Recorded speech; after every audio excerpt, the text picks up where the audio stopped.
ओम शांति। 21 अक्टूबर 2024 के ईश्वरीय महावाक्य।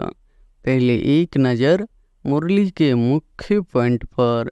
बाबा ने कहा, अपने को आत्मा समझ बाप को याद करना, उनको महावीर कहा जाता है।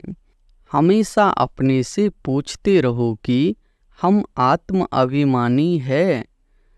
तुम नंबरवार सुप्रीम बनते हो।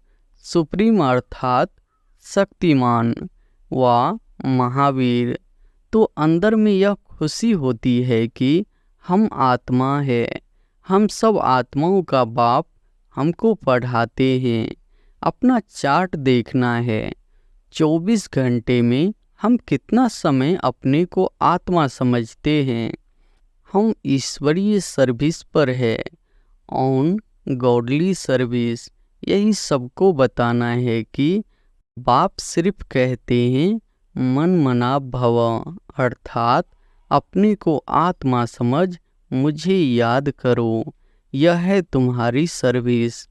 और फिर बाबा ने कहा, आधा कल्प झूठ दुनिया चली है, तो झूठ जैसे अंदर जम गया है। इसमें भी जो साधारण है वह तो झट चाट लिखेंगे। बाप कहते हैं तुम पापों को भस्म कर पावन होंगे। याद की यात्रा से, सिर्फ ज्ञान से तो पावन नहीं होंगे। बाहर में तो आसुरी मनुष्यों का संग रहता है, वहाँ याद में रहना बड़ा मुश्किल है। इतना अडोल वहाँ तुम रह नहीं सकेंगे। संगठन चाहिए ना। यहाँ सब एक रस इकट्ठे बैठते हैं तो मदद मिलेगी। सतयुगी देवी देवताओं को गोप गोपियाँ नहीं कहा जाता है, उंगली तुम देते हो। आयरन एजेड को गोल्डन एजेड व नर्क को स्वर्ग बनाने के लिए तुम एक बाप के साथ बुद्धि का योग लगाते हो। और फिर लास्ट में बाबा ने कहा, दैवी गुण भी धारण करने हैं। कोई गंदा काम, चोरी आदि नहीं करना चाहिए। तुम पुण्य आत्मा बनेंगे ही योग से, ज्ञान से नहीं। आत्मा पवित्र चाहिए। अभी तुम सब वानप्रस्थी हो, सारी दुनिया वानप्रस्थी है। जो भी मनुष्य मात्र देखते हो सब वानप्रस्थी है। सर्व का सद्गति दाता एक ही सतगुरु है। परमपिता परमात्मा शिव भगवान एक ही है। कहते भी हैं ब्रह्मा देवताए नमः, फिर पिछाड़ी में कहते हैं शिव परमात्माए नमः। वह बाप है ही ऊंच से ऊंच। अपने को आत्मा समझने से देह का अहंकार बिल्कुल टूट जाता है। ज्ञान में तो जरूर मुख चाहिए वर्णन करने के लिए। योग की तो एक ही बात है, अपने को आत्मा समझ बाप को याद करना है। और अब सुनते हैं महावाक्यों को विस्तार से। मुरली का सार है, मीठे बच्चे सच्चे बाप के साथ सच्चे बनो। सच्चाई का चार्ट रखो। ज्ञान का अहंकार छोड़ याद में रहने का पूरा पूरा पुरुषार्थ करो।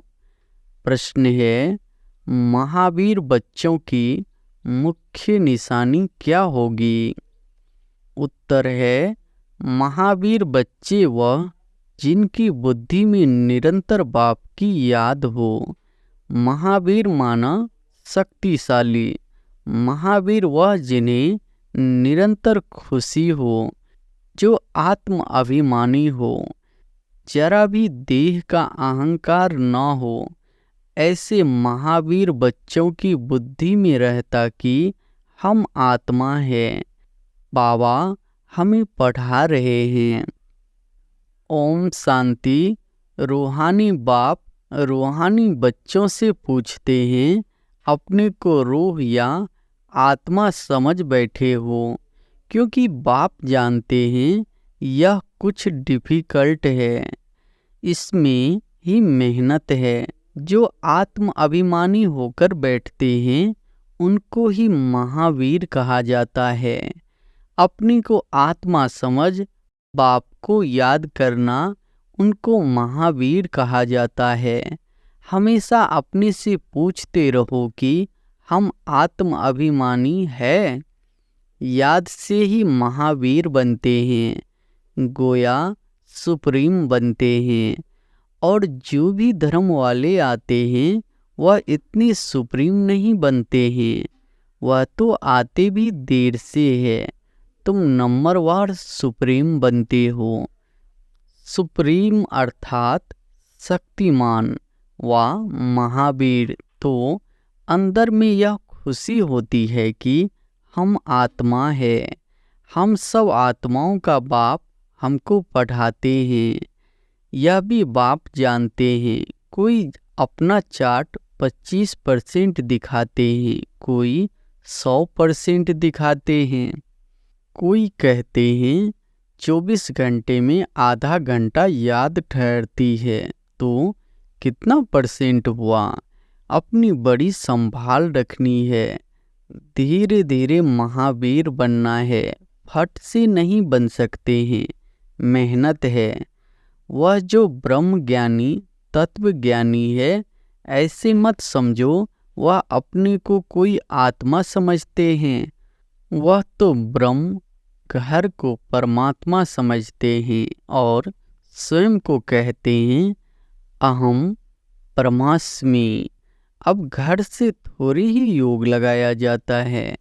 अभी तुम बच्चे अपने को आत्मा समझते हो। या अपना चार्ट देखना है, 24 घंटे में हम कितना समय अपने को आत्मा समझते हैं। अभी तुम बच्चे जानते हो हम ईश्वरीय सर्विस पर है, ऑन गॉडली सर्विस। यही सबको बताना है कि बाप सिर्फ कहते हैं मन मना भव, अर्थात अपने को आत्मा समझ मुझे याद करो। यह है तुम्हारी सर्विस। जितना तुम सर्विस करेंगे उतना फल भी मिलेगा। यह बातें अच्छी रीति समझने की है। अच्छे अच्छे महारथी बच्चे भी इस बात को पूरा समझते नहीं है। इसमें बड़ी मेहनत है। मेहनत बिगर फल थोड़े ही मिल सकता है। बाबा देखते हैं कोई चार्ट बनाकर भेज देते हैं, कोई से तो चार्ट लिखना पहुंचता ही नहीं है। ज्ञान का अहंकार है। ज्ञान में बैठने की मेहनत पहुंचती नहीं। बाप समझाते हैं मूल बात है ही याद की।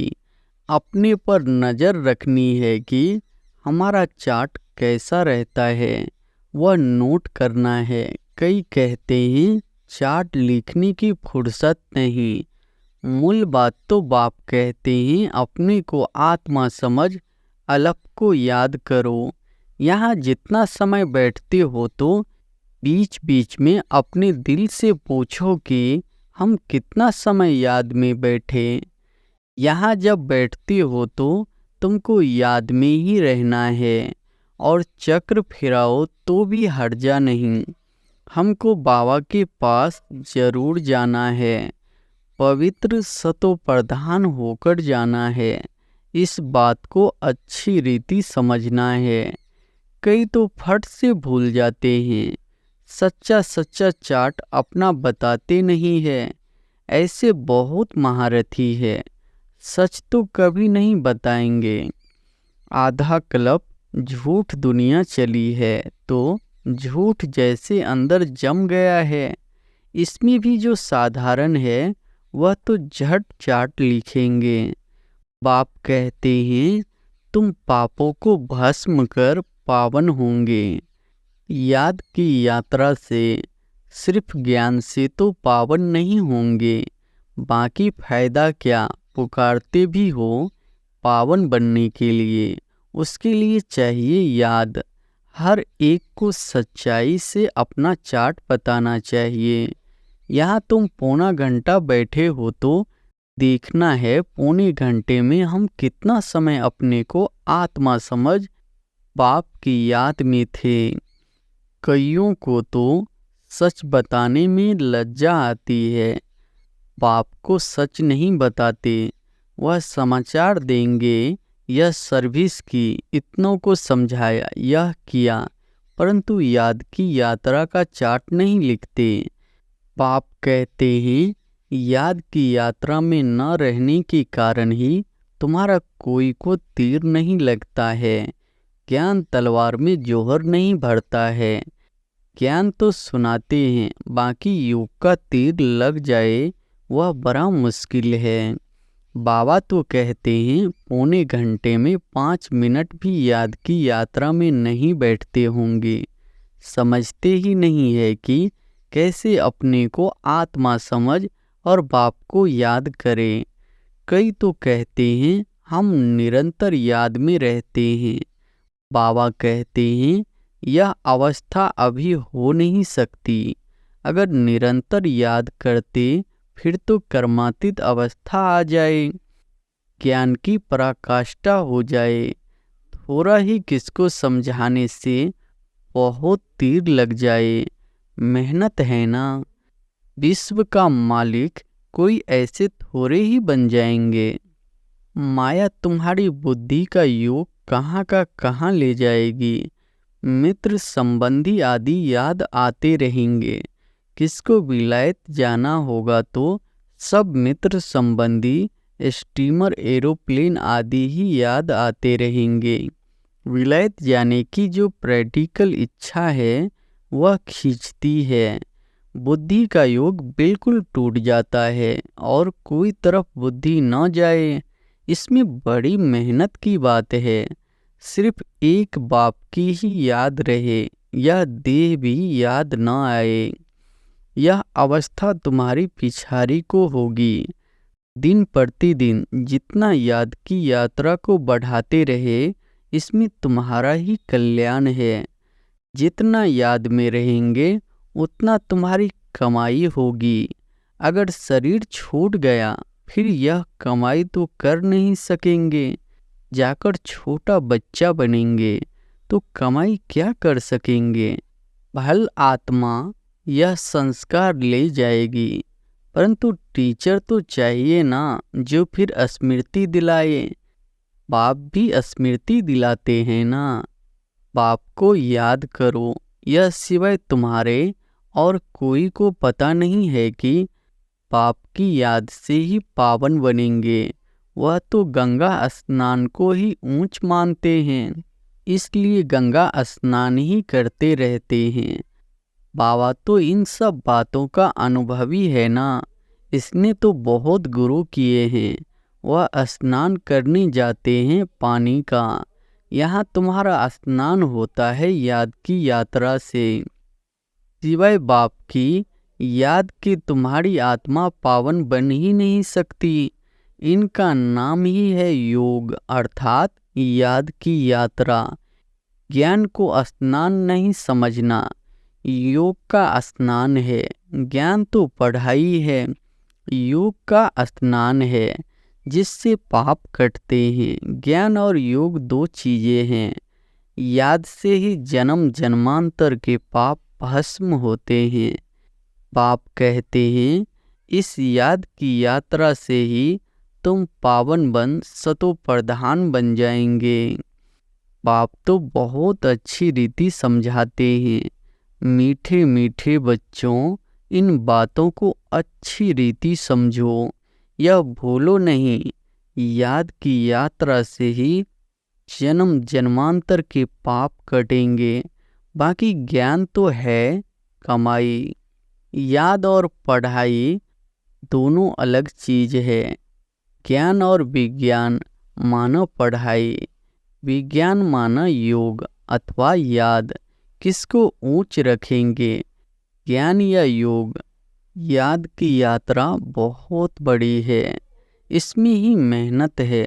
स्वर्ग में तो सब जाएंगे। सतयुग है स्वर्ग, त्रेता है सेमी स्वर्ग। वहाँ तो इस पढ़ाई अनुसार जाकर विराजमान होंगे। बाकी मुख्य है योग की बात। प्रदर्शनी व म्यूजियम आदि में भी तुम ज्ञान समझाते हो। योग थोड़े ही समझा सकेंगे। सिर्फ इतना कहेंगे, अपने को आत्मा समझ, बाप को याद करो, बाकी ज्ञान तो बहुत देते हो। बाप कहते हैं, पहले पहले बात ही यह बताओ कि अपने को आत्मा समझ, बाप को याद करो। इस ज्ञान देने के लिए ही तुम इतने चित्र आदि बनाते हो। योग के लिए कोई चित्र की दरकार नहीं है। चित्र सब ज्ञान की समझाने के लिए बनाए जाते हैं। अपने को आत्मा समझने से देह का अहंकार बिल्कुल टूट जाता है। ज्ञान में तो जरूर मुख्य चाहिए वर्णन करने के लिए। योग की तो एक ही बात है, अपने को आत्मा समझ, बाप को याद करना है। पढ़ाई में तो देह की दरकार न है। योग की तो एक ही बात है, अपने को आत्मा समझ, बाप को याद करना है। पढ़ाई में तो देह की दरकार है।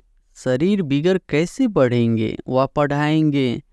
पतित पावन बाप है तो उनके साथ योग लगाना पड़े ना, परंतु कोई जानते नहीं है। बाप खुद आकर सिखलाते हैं। मनुष्य को भी कभी सिखला न सके। बाप ही कहते हैं, मुझे याद करो। इसको कहा जाता है परमात्मा का ज्ञान। परमात्मा ही ज्ञान का सागर है। यह बड़ी समझने की बातें हैं। सबको यही बोलो कि बेहद के बाप को याद करो। वह बाप नई दुनिया स्थापन करते हैं। वह समझते ही नहीं कि नई दुनिया स्थापन होनी है। जो भगवान को याद करे, ध्यान में भी नहीं है तो ख्याल करे ही क्यों। यह भी तुम जानते हो, परमपिता परमात्मा से भगवान एक ही है। कहते भी है, ब्रह्मा देवताए नमः। फिर पिछाड़ी में कहते हैं, शिव परमात्माए नमः। वह बाप है ही ऊंच से ऊंच, परंतु वह क्या है यह भी नहीं समझते। अगर पत्थर ठिक्कर में है फिर नमः कहे कि अर्थ रहित बोलते रहते हैं। यहाँ तो तुमको आवाज से परे जाना है, अर्थात निर्वाण धाम शांति धाम में जाना है। शांति धाम सुख धाम कहा जाता है। वह है स्वर्ग धाम। नरक को धाम नहीं कहेंगे। अक्षर बड़े सहज है।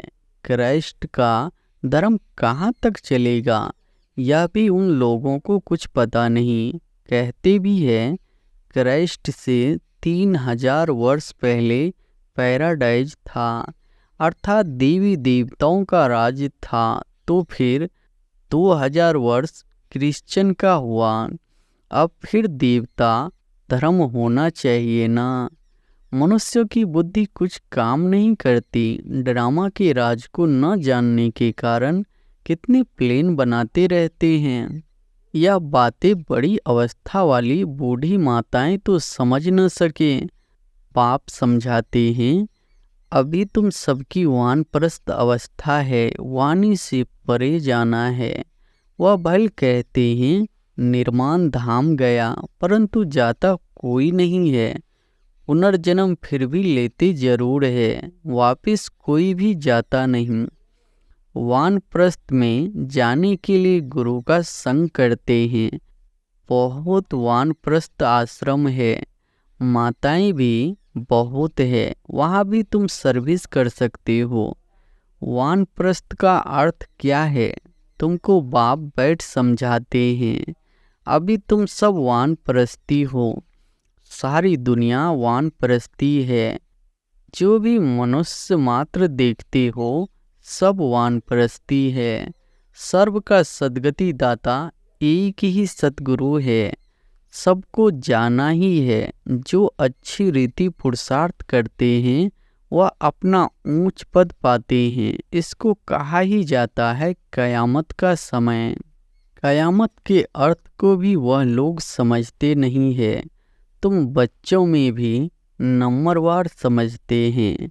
बड़ी ऊंच मंजिल है, सबको समझना है। अभी हमको घर जाना है जरूर। माताओं को वाणी से परे जाना है, फिर पाठ रिपीट करेंगे। परंतु बाप को याद करते करते जाएंगे तो ऊंच पद पाएंगे। दैवी गुण भी धारण करने हैं। कोई गंदा काम, चोरी आदि नहीं करना चाहिए। तुम पुण्य आत्मा बनेंगे ही योग से, ज्ञान से नहीं। आत्मा पवित्र चाहिए। शांति धाम में पवित्र आत्माएं ही जा सकती है। सब आत्माएं वहाँ रहती है, अभी आती रहती है। अब बाकी जो भी होगी वह यहाँ आती रहेगी। तुम बच्चों को याद की यात्रा में बहुत रहना है। यहाँ तुमको मदद अच्छी मिलेगी। एक दो का बल मिलता है ना। तुम थोड़े बच्चों की ही ताकत काम करती है। गोवर्धन पहाड़ दिखाते हैं ना, उंगली पर उठाया। तुम गोप गोपियाँ हो ना। सतयुगी देवी देवताओं को गोप गोपियाँ नहीं कहा जाता है। अंगुली तुम देते हो। आयरन एज को गोल्डन एज व नर्क को स्वर्ग बनाने के लिए तुम एक बाप के साथ बुद्धि का योग लगाते हो। योग से ही पवित्र होना है। इन बातों को भूलना नहीं है। यह ताकत तुमको यहाँ मिलती है।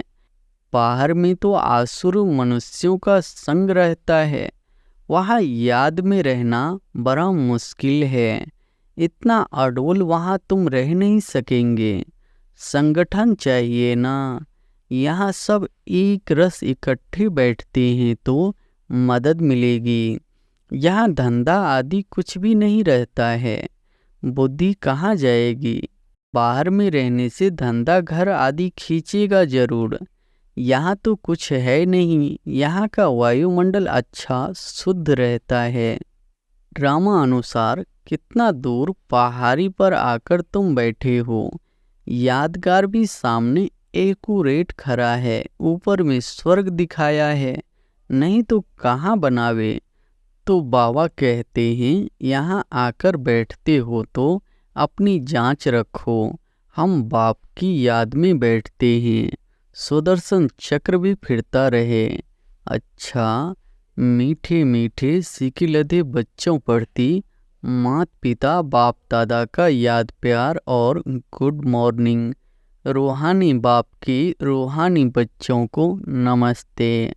धारणा के लिए मुख्य सार पहली पॉइंट है, अपनी याद की चार्ट पर पूरी नज़र रखनी है।